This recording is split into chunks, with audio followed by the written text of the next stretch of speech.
Така, днес тук сме с една от моите любимки, Илянка, за да ви разкажем още една история през това се минава, когато имаш диагноза анорексия и какво трябва да се случва какво всъщност се случва с едно дете в България и какво е хубаво да му се случва.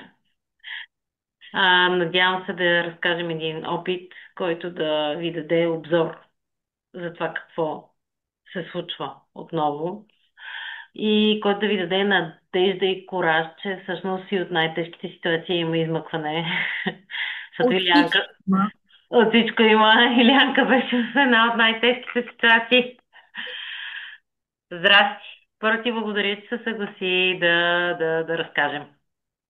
Ами няма за какво. Аз благодаря, че ми даваш възможността да ти разкажа. Радвам се. Кажи ми сега, първо припомни, ние си го знаем помежду си, ама да припомним и да кажем на слушателите и зрителите как започна всичко. Какво се случи с теб? Ами, аз от трети клас тренирам лека атлетика и просто по едно време усетих, че нещата в залата започват да се променят. Аз да се чувствам много различно от другите. Всеки път гледах как изглеждат и аз не се чувствах на място, въпреки че никога не съм имала проблеми с теглото си. Винаги съм си била нормално момиче. И един ден просто отидох в залата и седно нещо ми прещрака и си казах, не, няма да стане така. И от изведнъж започнаха да ми идват някакви супер глупави идеи да се прибирам в къщи и да повръщам на сила храната, която съм изяла. И в един момент това започна да става постоянно. В училище, вкъщи, след всяко хранене. Но никога не съм спирала да ям. Ядох, просто изхвърлях храната по всевъзможни начини. Да, А, После зимата заминах при леля ми в Испания, както всяка зима, както всяка вакансия. да, И нещата продължаха по същия начин, по които нали, си вървяха и тука. Сутрин рано-рано ставах да ходя да тичам, защото спорта никога не спираше.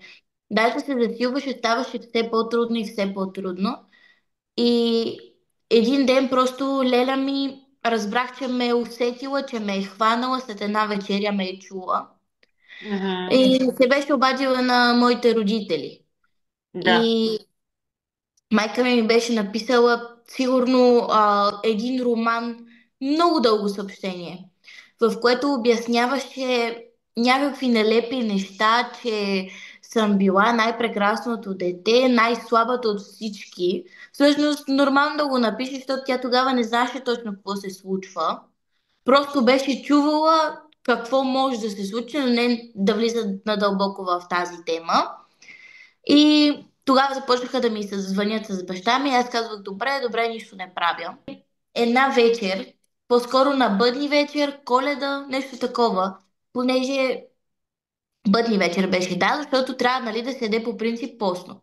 Обаче ние тази година не го бяхме спазили с леля ми, понеже бяхме само двете. Братовчет ми и чичо ми бяха на работа и ние бяхме седнали на вечеря, а докато вечерята се готвеше, аз бях ходила два пъти през деня да тичам и докато чаках леля ми да сготви, тренирах в входа на блока, защото инфраструктурата е малко по-различна. Имаше много стълби, имаме един наклон, по който можеш да бягаш и абсолютно всичко това. И аз там седях да тренирам, докато я чакам. Та така да седнахме да вечеряме. И толкова много се наядох, защото всяка сутрин си повтарях, това ми е последния ден. Сега ям всичко, повръщам го и повече не ям. Добре де, наядох се прекалено много и чаках леля ми да заспи. Обаче сега вечер не можах да повърна. Толкова ми се беше подул корема, чувствах се като бременна. И нищо не ставаше. Колкото и пъти да опитах, нищо. Викам, добре, заспивам. И на следващия ден се събуждам с... По принцип се събуждам с лошо настроение, нали, заради храната, но оня ден беше много, много силно гадно чувство.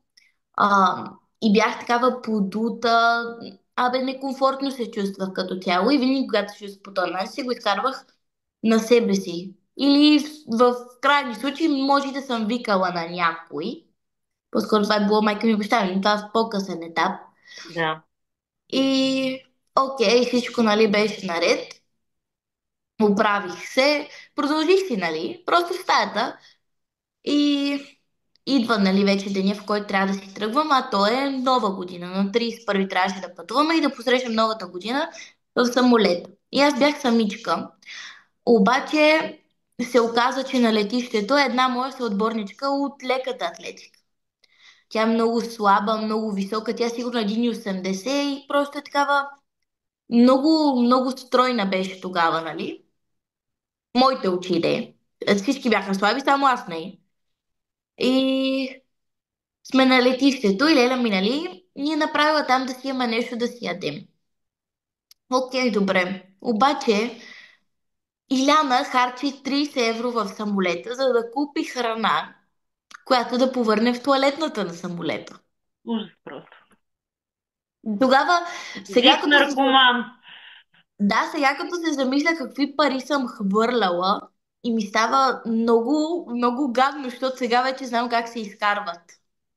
Да, ти сега работиш вече и вече виждаш равностойността на този порок.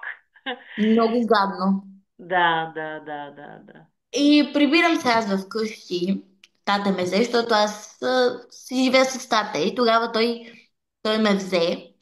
И аз бях облечена с някакъв такъв сив свичер, обаче и сиво долище. И само го гледам как отгоре до долу ме проверява как изглеждам. И ме прегръща много силно. Все едно опитва да усеща нещо по мен. И нещата си продължаваха нормално за мен, както си бяха. Как се развиха? Кога разбраха те? И Леле им беше казал още като бяхме в Испания. Те все ми говореха, аз се казвах, добре, добре, добре, и викам, спирам.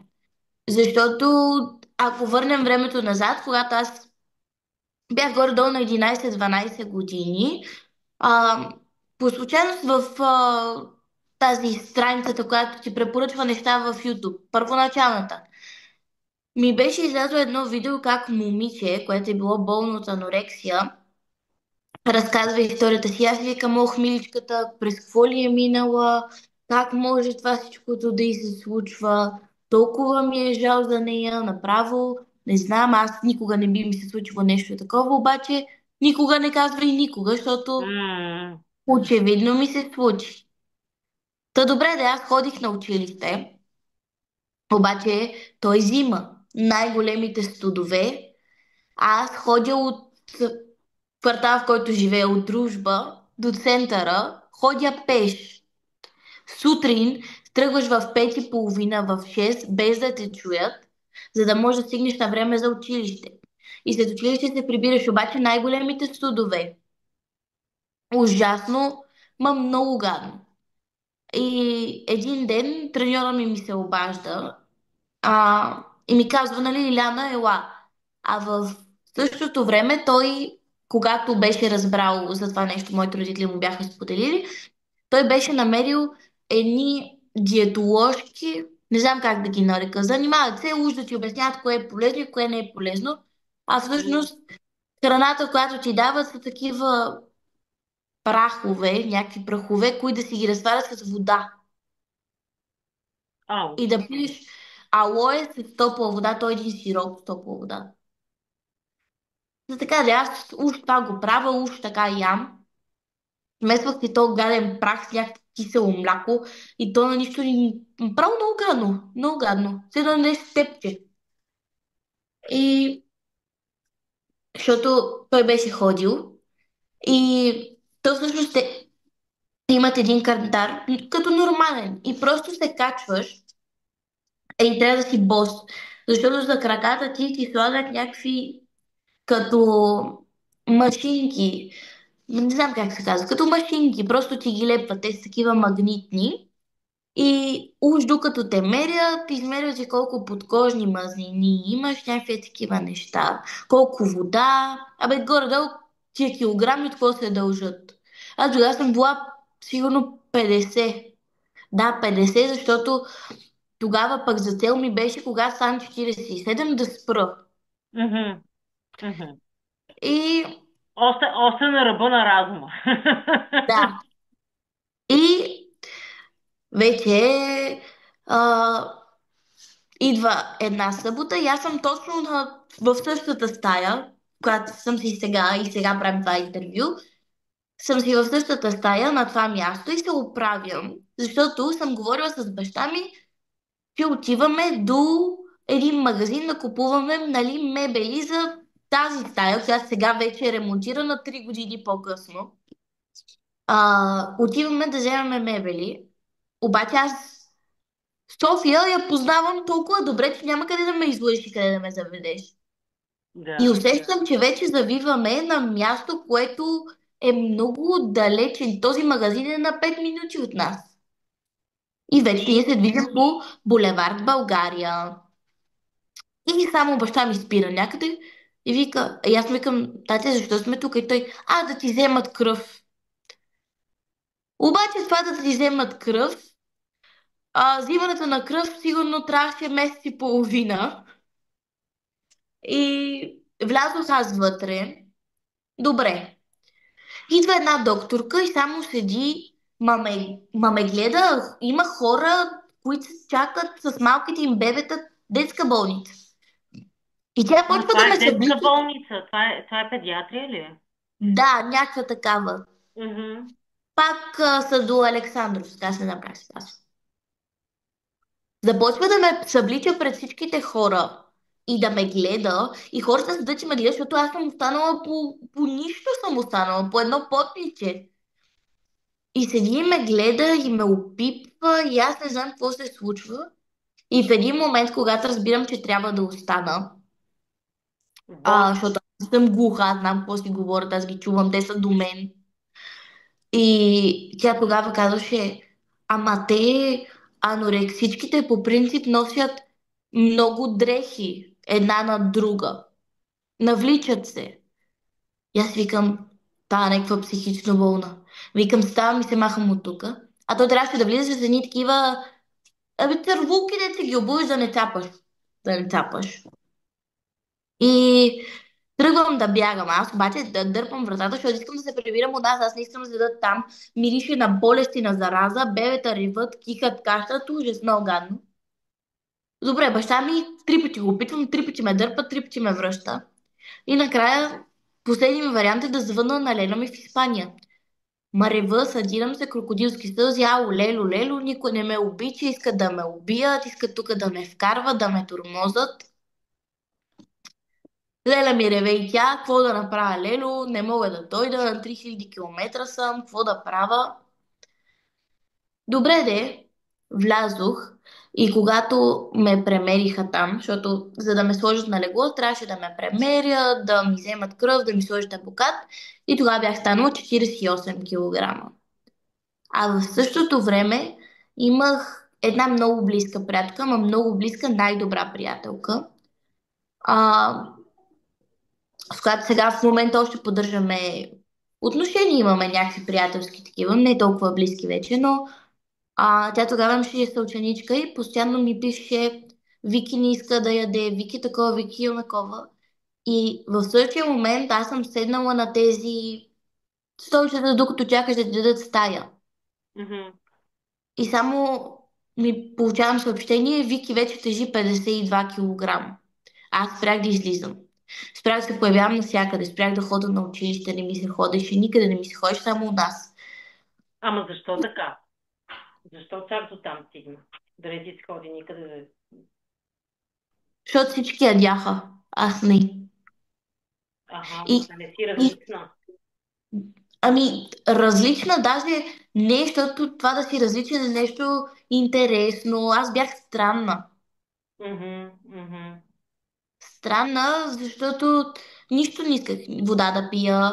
Всички ме гледат. Иляна, няма ли да ходим да ядем, защото аз винаги, дори в новото училище, когато влязох, съм била такава много отворена, много... Аз обичам много да се забавлявам, да пея, да танцувам, да се лигавя много.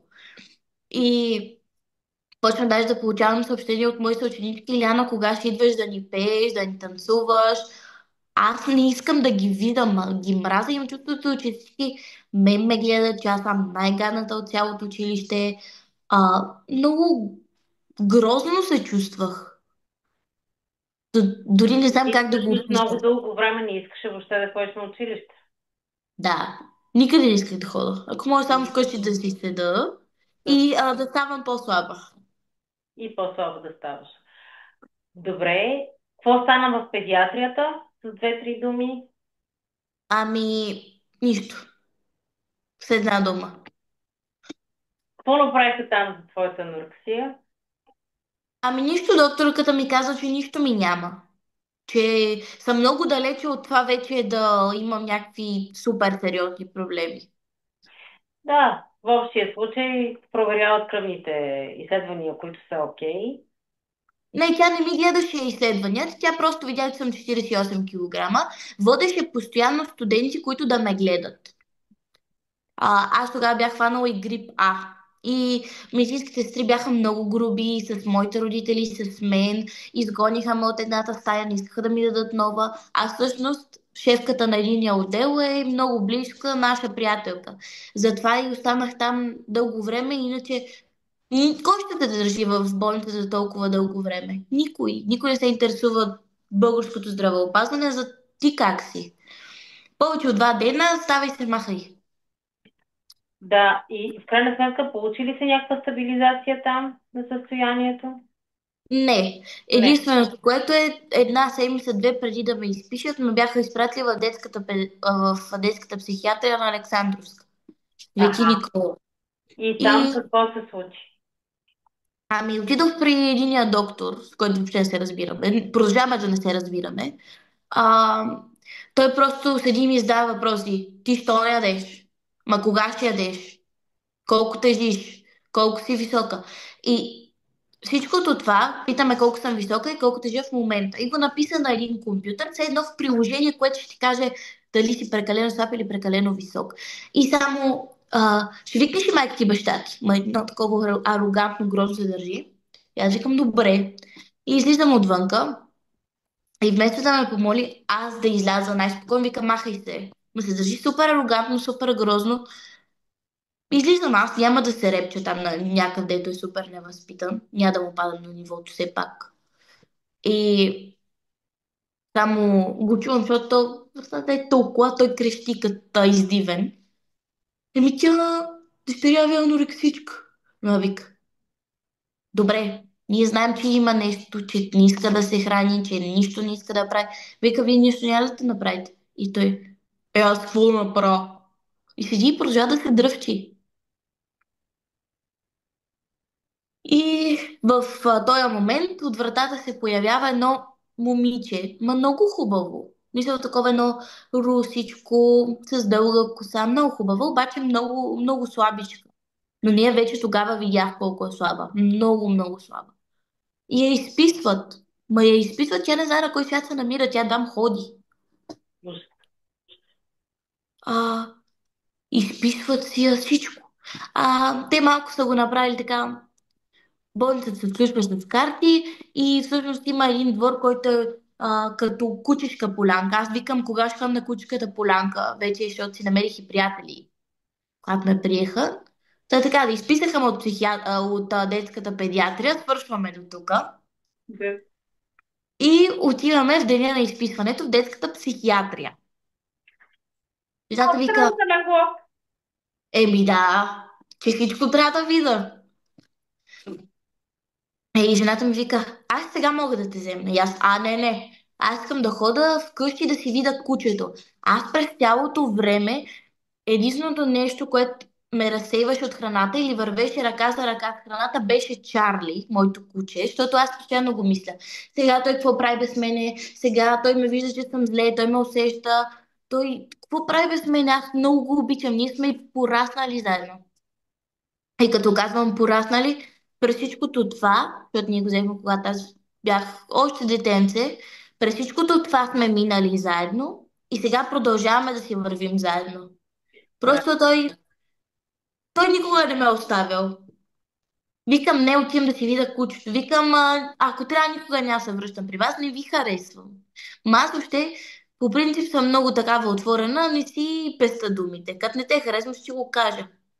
Викам, не ви харесвам въобще, много сте ми противни, нали, гадни, невъзпитани сте ми. Викам, аз с такива нискокапацитетни хора не искам да оставам. Ма се дърпам, препребирам се у нас, а през цялото това време, когато рева, се снимам. Да знам какво ми се е случило след време. А, и такова. Връщам се аз в понеделник ме прие. Не, в петък ме приеха. И съответно в петък идва този гадния доктор и ми дава 5 круасана, 3 сандвича и някакви там банани. И им вика яш. Се огледам така. Викам, това или искам да го изям, не мога. Защото то вече ми се е свило стомахчето, не мога да ям толкова. Аз съм почнала вече леко по леко да ям. Колкото, нали, да покажа, че се оправям, за да се махам. Обаче той ми идва с една такава купчина храна и аз нямам как да я изям. Добре, събота и неделя никой не идва, защото е събота и неделя, нали? Това е държавна болница, която не се грижи за теб, когато е уикенда. Хората имат нужда от почивка. А ти, дето имаш проблем, нямаш нужда от помощ. И така де, правих се, че ям една седмица. Там запознах с едни много, много готини хора. С едно момиче, с една Александра и с един Александър. А, с тях в момента не сме много близки, но поддържаме контакт. Там бяхме много близки. 2 седмици си седяхме заедно. Аз, когато вече ме изписаха, ходих чат-пат да ги видя. Защото аз ходих и на прегледи. Излязохме, понеже аз там прекарала съм всичките рождени дни, абсолютно всичките, на майка ми, на баща ми, мои всичките рождени дни там. И просто като излязохме, те казаха, че повече никога няма да ме пратят там. Защото и те се мъчиха. И тя ги караха да се чувстват зле, обиждаха ги. Майка ми една сутрин, понеже трябваше да ме мерят. И аз бях свалила. А съм продължала да се храна.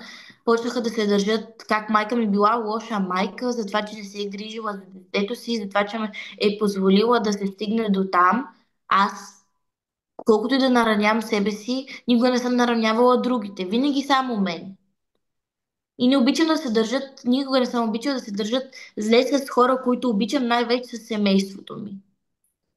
И тогава много се бях ядосала, ще ги изгоня тия, ще направя всичко, за да може да се махна. И в деня, в който много се ядосах, реших, че аз, когато порасна, искам да направя нещо такова, някаква такава клиника, която да помага на децата. И всъщност да им помага, а не да ги кара да се чувстват зле и да ги затварят в клетка. Защото прозорците ни имаха решетки, все едно сме в затвора. Да, това не е специализирана клиника за анорексия и булимия. Това е единственото, не е единственото, те са две в България. Место, което се нарича детска психиатрия и принципно служи за много по-тежки случаи от анорексията. Заради това има решетки и така насетне. Но като цяло, нали, е пък единственото место, на което можеш да получиш някакъв болничен престой. Да. И другото е във Варна, където и там Другото е трябваше. във Варна. Да. И там трябваше да ходя, обаче аз нямаше да понеса пътя. И предполагахме, че ще е по същия начин, защото аз имах. Всъщност никога, когато съм била в тази болница, не съм разговаряла с човек, който има същия проблем като мен. Всъщност аз никога не съм разговаряла, ако трябва да съм честна, с човек, който е имал какъвто и да е вид хранително разстройство. Никога не съм говорила с такъв човек, само с Галя. А, но никога в детската болница имаше всякакви с проблеми с семейството, с много така агресивно поведение, но агресивно поведение пак към себе си, не към околните. Да. Проблеми с наркотици. епилепсия и такива, но никога човек с хранително разстройство. Излязох аз оттам, повече никога не се върнах, слава богу. Веднъж само отидох да ме погледнат. Родителите ми вече бяха тотално отчаяни от тези хора за грозното им държание на първо място към детето им и на второ място към тях. Повече никога не се върнах, преглед до там. После започнах да ходя при една психотерапевтка, а през цялото това време не ходя на училище. Мгм. Получавам милиони отсъствия, но не ходя на училище, не уча, нищо не правя. Мгм. А, получавах двойки за това, че не съм се явявала в училище да представя проекта. Аз съм в болница и цялото училище го знае. Директорка, замдиректорка, учители и се държат още по-арогантно с теб, когато си в болница. Повечето го приемат като близотия и смятат, че трябва да се изисква от такова дете толкова колкото от другите деца и то трябва да покрива нормативите, то трябва да си бъде добри ученик и тях не ги интересува цялата тази работа. Да. С което задълбочават страшно много проблема, защото едно дете, което до вчера е било в психиатрията и живяло е целият този стрес, отива на училище и почва да бъде изпитвано, нали, за да бъдат наваксани някакви оценки. Почват да му се слагат двойки, въпреки че то не е било на училище. Започват едни обвинения, защо не е било на училище. Не казвам, че във всички училища е така. В моето не беше. Аз имах такъв съпорт в моето училище, че съм благодарна до края на живота си за всичко, което свършиха и класния ми ръководител, и всички останали учители зад гърба ми. До ден днешен поддържам контакт с тях. Тия хора наистина минаха с мене през ада. Но е рядко срещано това нещо. Рядко срещано е такова желание.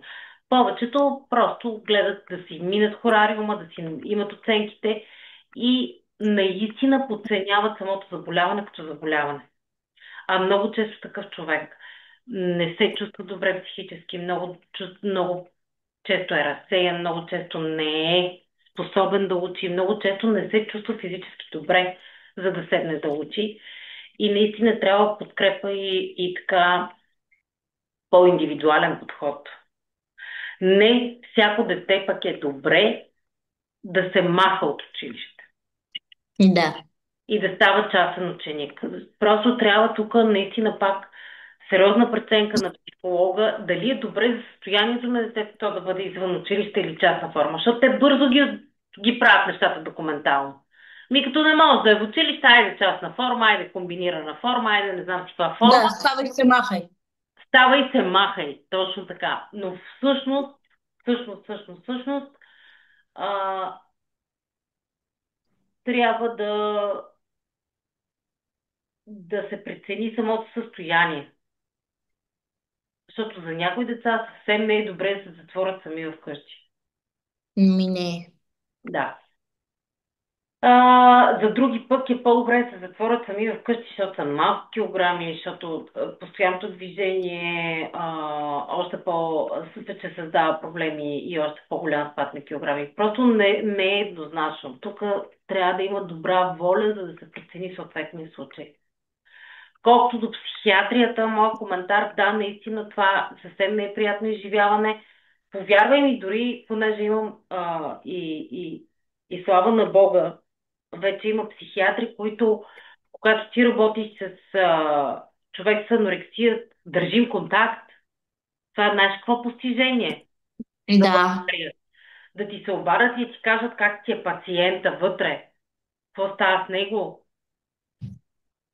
Аз не съм го виждала. Нямаше. Нямаше го. От мене са ходили, нали, пациенти в Александровска, във Варна и така насетне, но налага се хоспитализация и ти буквално прекъсваш връзка с пациента си. Ти повече не разговаряш докато той е там, а той може да има нужда от подкрепа. Не говорим, нали, за някаква тежка психотерапия, трябва да си, нали, Да, аз по време на... състояние няма тежки психотерапии, но, но като цяло има някаква стъпка напред. Дори разрешават, дори можеш да се обадиш и да питаш как е, какво става и те да ти дадат своето мнение, да стиковате някакви мнения. Това е страхотен прогрес. И аз пък се радвам, нали, че вече го има като комуникация. Наистина нямаме специализирани клиники за лечение на анорексия, които клиники са като домове на Запад. Това не са клиники, психиатри с решетките, с хора, които върват с принцовки, с сутрешни визитации, с вечерни визитации. Това са клиники, в които много повече се набляга на психотерапевтичното лечение, плюс разбира се, който има нужда от медикаментозно лечение. Но това е съвсем друг маниер на работа и на Да. лечение. Все още в България това нещо не съществува и да има проекти, те са как да се прекрепи това нещо към психиатриите, което за мен отново ще бъде неефективно. Но недостатъчно ефективно, но да се надяваме, че ще има прогрес в това отношение. А, Пи си лекарствата, как се чувстваш от тях? Аз продължавам да ги пия. О, ти не си ли ги става вече? Не. О, ма ходи да почнете да мислите за спиране ти. Многото задна няма. Тя... То няма файда от тях. Имаше, които те карат да спиш, успокоителни, това. Нито едното не си е свършил работата по предназначение. Даже никаква работа не е свършил. Истината е, че няма хапче, което да те накара да ядеш, да те накара да спреш да повръщаш или да те накара да се виждаш по-готино в огледалото, когато ти се виждаш в него. Да. Наистина няма такова хапче измислено. Влияе се върху разни депресивни състояния, влияе се върху разни такива състояния, но главната тематика на анорексията си остава главна тематика на анорексията. Да. И с всичките тия хапчета и с мисли, както един ден влязох в залата и ми штракна, че съм дебела, така и един ден просто се събудих и ми штракна, че трябва да се стегна. И така вече реших, че аз съм човека, който трябва да продължи по своя път, защото аз имах нужда да се върна като себе си. Супер много ми липсваше Иляна, Илянка, защото аз сега бях някакво... Не бях себе си. Бях друга личност. То в един момент наистина се променя страшно много и променя страшно много личността. И просто моето си аз много ми липсваше. М. И какво стана И в момент, в който взе това решение? Това е някакъв преломен момент и то преломен момент при всички го има, които са тръгнали по пътя на лечение. Просто един ден, в който стават и разбират, че няма да стане без тях и че им е важно да. да се оправят по някакъв начин. Аз тогава вече говорих с тебе, защото преди това и майка ми баща ми, Ляна трябва да се лекува извън България. Ако не реши, че наистина, ако и ние видим и Галя каже, че наистина се нуждае, Галя вижда се и мама и тата вика, не, ще я пращаме та. Аз викам много пари, ще теглим кредит, ще правим това, ще правим това, само трябва да се оправиш. Вика пари, сега кой ги мисли? Здравето на първо място. Да, обаче Иляна един ден се събужда и решава, че иска да е пак Иляна. Мгм. И почнах лека по лека. Не става много бавно. Аз още сега не бих казала, че... Всъщност никога не бих казала, че бих се оправила, защото това нещо никога няма да се изтри от мене. Остава ми като обица на ухото и давам всичко от себе си и съм по-добра. И почнах да излизам не много, с двама, трима човека, най-вече и с майка си и баща си. Не може да се разделя от тях. И един ден просто на завършването на училище с една моя приятелка решихме, че И да няма. ходим на... Няма нищо. Че няма да ходим на събирането на класа за завършването. Мгм. И това може би беше най-хубавия ден в живота ми. Завинаги ще остане най-хубавия ден в живота ми, защото отидохме в парка и по съвсем случайност бяхме взели ядки да храним катеричките. И в същия момент, в който хранехме катеричките, дойде едно момче, което се оказа първата ми любов. Точно в този момент, в който аз не обичах себе си и не знаех как да обичам другите. Просто деня, в който наистина нещо се случи нещо в света в мен за първи път Де се от казва, дълго ни време. приема, ни предава. На тема Да, любов ни приема, ни предава, ама то се случва. за Ето, две това години е Божията намеса, когато тръгнеш обаче по пътя. Когато тръгнеш по собствения си път и не знам, като че ли във всеки един момент има някаква Божия намеса. Наистина. Нещо, има което се божество. случва преломно, просто да те изкара. Ама това е, защото си го поискал, защото си го изянила, защото си издрапала да стигнеш до там. И Да. И аз винаги съм почвала всякакви взаимоотношения, дали ще са с приятелите ми, някакви такива приятелски отношения, дали с това момче, защото първото момче, с което преди много си говорих, много излизах, обикалях, дискотеки, работи, обаче в един момент, нали, като спрях да ям, всичко спряха. И още в първия ден, в който излязохме, който беше на следващия, аз бях с Чарли. Като казвам, че не се отделям от кучето, не се отделям, продължавам да не се отделям, ние сме едно цяло. И аз си му казах каквото е, какъв е проблема. А, окей, той го прие. На всичките ми приятели бях казала, на него със сигурност, защото той в последствие много, много ме подкрепеше. Той още от когато разбра, започна така леко, плавно да пристъпва. Страхуваше се все едно, но и двамата така се напаснахме, че все едно пъзела влезе точно на мястото си. Та почнахме, нали, да си говорим, да си излизаме, станахме гаджета. Много хубав ден, много щастлива на 1 юли. И И така, прекарахме си лятото заедно, много готино. През цялото това време аз леко по леко съм започнала да се храня. Нищо не е както е било преди, но лека по лека почвам да дам всичко от себе си. Дали ще е веднъж да хапна, дали ще е 2 пъти. Той винаги яде с мен, защото аз не обичам, продължавам да не обичам да се храня сама. мгм. Или да се храня пред точно определени хора, не обичам. И просто ги усещам. Дори да е някакви хора в заведението, просто ще стане, ще се преместя на другата маса, за да не ги виждам. Не ги подам, но не ми харесват. Изглеждат ми лоши. Да, това си е нещо мое странно. И така, после почнах училище, септември месец дойде. И да, запознах се с нови хора с батковци от горните класове. Те вече завършиха миналата година. Много ревах, когато завършваха. Много беше тъжно. Защото те бяха първите хора, които бяха така много дружелюбно настроени. 3 години разлика имаме. И тя не се усещаше. Те бяха много по-различни от моите връстници, от моите ученици. Аз винаги ходех с големите.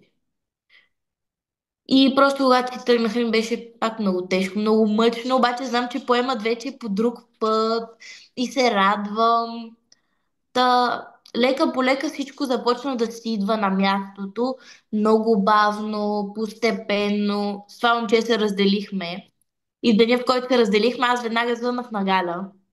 Ама секундата, в която той ми каза, че не ме вижда като човека, защото той искал кариерно развитие, съжалявам.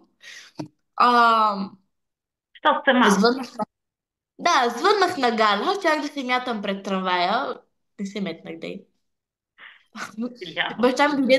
Баща ми дойде да ме вземе и само му вика: Лоло! Не, той нищо не му вика. Аз викам: тате, той вече не ме обича. И той вика: искаш и тата да му разбие зъбите. Аз трябва, обичам го, не! И той: топа, ще ми наря моето дете. И аз вече Той е звъна: верно, той е верно. Галя, Галя, скъсахме, моля те.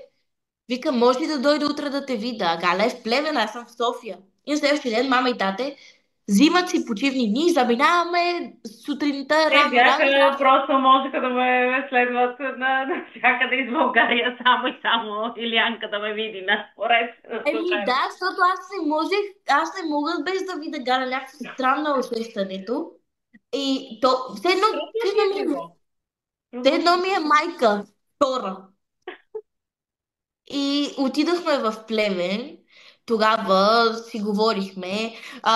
Обаче и трите, защото се бяхме събрали, така великата тройка бяхме.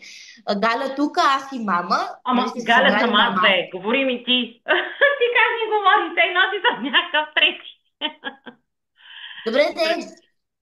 Спомниш ли Ти, как сме се събрали, да? да, ти, мама и аз. И сме се станали на масата в кухнята. И мама само почва. То голям бакук. И ти викаш, еми, че много яще е бакук. И аз само седа. Еми, сигурно е бакук. Обаче, и, Разкажи и, за и, великите терапевтични се. и трите почваме да го солим, ама, защото той не знае как да се държи. Един момент е така, друг момент е така. А да върнем малко лентата назад. Вечерта сестра му ми звъни и ми казва, че аз не съм добре, щом съм имала проблеми с храненето, да ходя да се лекувам. Първо, коя си ти? Познаваш ме достатъчно добре. Просто нямам думи. Така да е семейството им странна работа. Сега, обаче, искам малко да разкажа за първата ни среща на нас двете и въобще за опитите ти с психолозите, психологията и всичкото това. Засегнахме психиатрията, засегнахме училището. Дай да засегнем и другите неща, които си преживяла, защото те са бая. Еми, първоначално ходих при една психоложка, която ме караше да рисувам мишки и котки. Да си То представям... имало е някакво упражнение с мишка и котка. Не, караше ме просто да рисувам животни. А, Да, и аз нарисувах мишка и котка. м- И спрях да си говоря с нея. После ходих при една друга, която беше някаква странна. Хипи някакво. Да, всичко беше такова в стил индианци и такова. Седяхме по земята с нея. Не, да бе, странна беше. И там не се задържах. Два пъти отидох. И ходих на една частна психиатърка, която да ми поддържа лекарствата. да. Защото пък това също трябва да споменем, когато са започнати лекарства, пък не може рязко спиране, защото видяхме и това какво се случва, Илияно, когато го направихме. Когато минахме и през такъв момент. Да ходих при нея. То поне се ходи веднъж в месеца или два пъти. М, И ходих там два, три пъти. Бе, кажи речи, два месеца съм ходила. И единия месец ми беше казала, просто съм седнала и нещо си разговаряме, защото аз ходих с баща ми винаги. Ми беше казала, че съм дебела. И аз тогава много се бях обидила и просто си казвам, край, викам, тя що ме вижда? Дебела е човека, който ми предписва лекарства. Щях и тогава да се мятам пред трамвая. Не се метнах.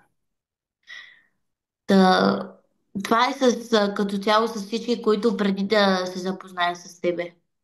Кажи какво стана, когато... Дай да разкажем малко за самата терапия, за кои са ти били важните моменти, как се стигна до тия промени, въобще всичко, което ти се така по-спомнящите се моменти за тебе, които са били така по-приломни. Еми, първия път, когато те видях, ние дойдохме в Плевен Така и ли беше? просто те Да, чаках, да, вие тогава да. така дойдохте. И просто те чаках да отвориш вратата, а пред вас там пред блока има едно куче и аз играх с него. И просто чаках да слезеш, за да отвориш и аз си останах с кучето. И Чарли го бяхме взели. И първия път бяхме всички. Мама, тате ти и аз. Мгм, мгм. И тогава ти ни помоли, нали, да разкажем какво се е случило, както сега. И аз тогава не говорих много. И ти ми викаш, що си толкова дръпната? И аз никой я харесвам.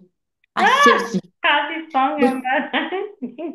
И, и така, после почнахме. Мисля, че пак идвахме в Плевен, ма не съм много сигурна. После се видяхме в София, в Софийския ми кабинет. Там имахме сесии. После И, пак идвахте понякога да се разхождате до Плевен. да, ние И и така. онлайн, и в Плевен, и в София, и навсякъде. В София един от дните, не беше, май беше някакъв от сутрините, ама беше такъв много гаден ден, като днеска, едно такова дъждовно, мрачно, гадно. И нещо да бях в настроение, и ти ми викаш, взимай там една възглавница, викай, убийте я, псува я, мята я, какво ти искаш прави. Вика, само реши ти в какво настроение си, защото аз сега малко понякога не мога да реша и аз в какво настроение съм. Дали съм добра, днеска, дали съм лоша, каква ще съм. Да, правихме такива и много интересни упражнения. То даже не би ги нарекла упражнения, то всъщност разговора си върви плавно, самостоятелно, без дори да го подбутваш. Много, много интересно. Онлайн като бяхме, също тогава пак дишахме. Мгм. Дишахме, защото аз тогава имах проблеми с съня и винаги заспивах след това.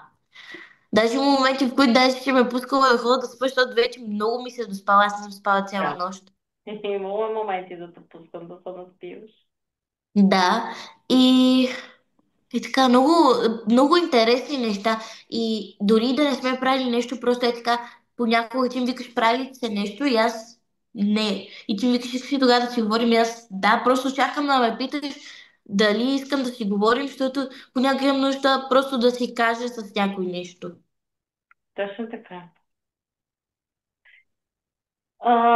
Добре, за тебе така моменти, които са ти обърнали, ти каза едно, от когато си решила вече, че ти трябва да се справиш и че няма на къде. Втория момент е любовта, когато дойде. Каква е твоята стълбичка е така на прогрес, ако можеш сама да си я направиш? Ако мога сама да си я Кои са, направя. да, кои събития и неща, които ти се случиха, бяха стъпалата? Да, ти да сложиш. Разходката в Южния парк. Да. Разходката в Южния парк, след това запознанството ми с 06-ците. След това Кои бяха тия налъчници? тия големите от училището. После какво? Те после почнаха да ми се случват много неща.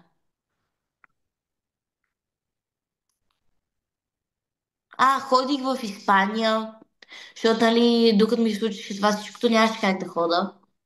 Да, да, да. Ходих на море и се забавлявах. След това почнах. А как се стигна от едно мрачно дете, което мразеше наистина всички и целия свят, до това дете, което иска да ходи на море, да се забавлява, да има любов и да прави едни страхотни там рози. Какво измисляше от рози?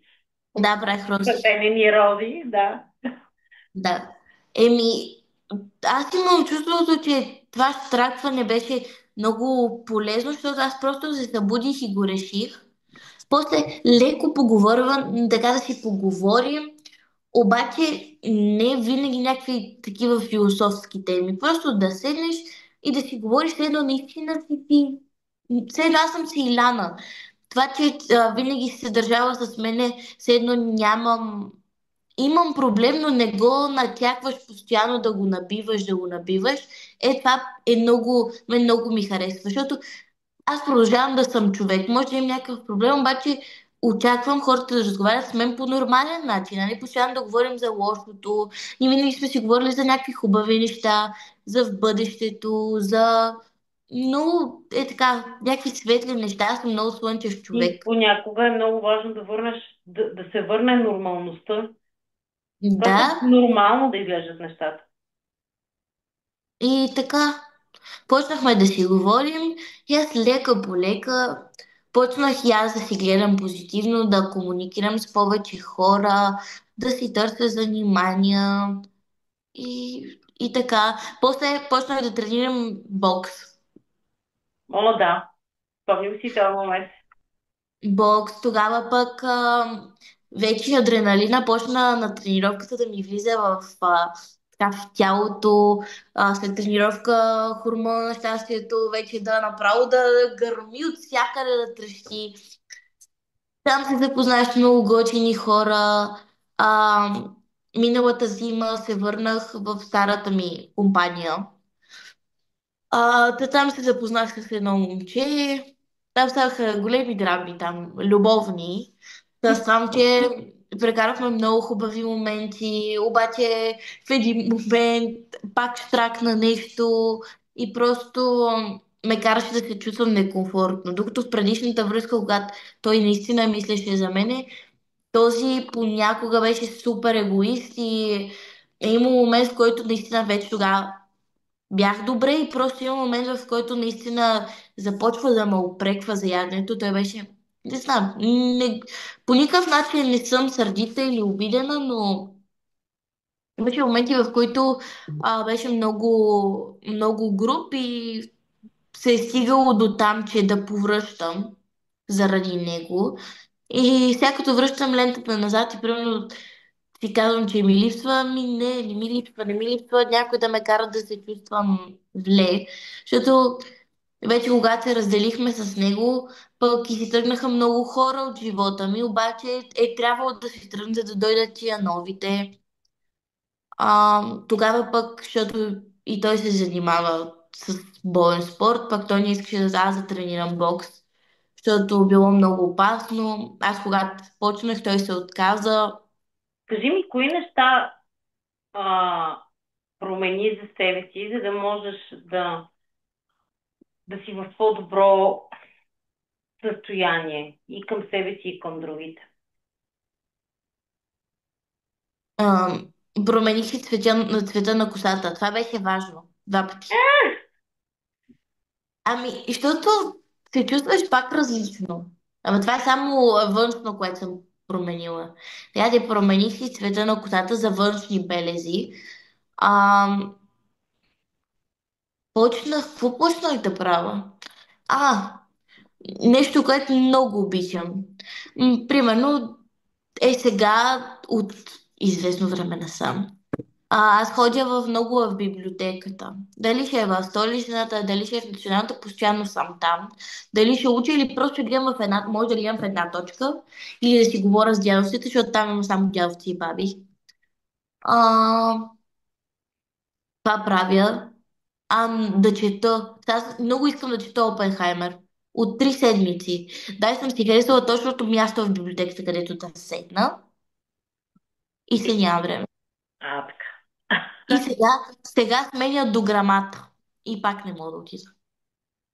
М, Честно. И там се запознах с много възрастни хора. Такива дядовци, баби, обаче всичките са супер, супер печени. Те са такива хора на изкуството. Аз също съм човек на изкуството. Почнах да ходя на театър. А, много са готини, наистина. Има един Какво се дядо, който... промени в отношенията ти, например, с майка ти, с баща ти, с близките ти, с... Да, знаеш, че ще ме питаш това. Не, С Леля ми, както и по-рано казах, ние никога не сме имали лоши отношения.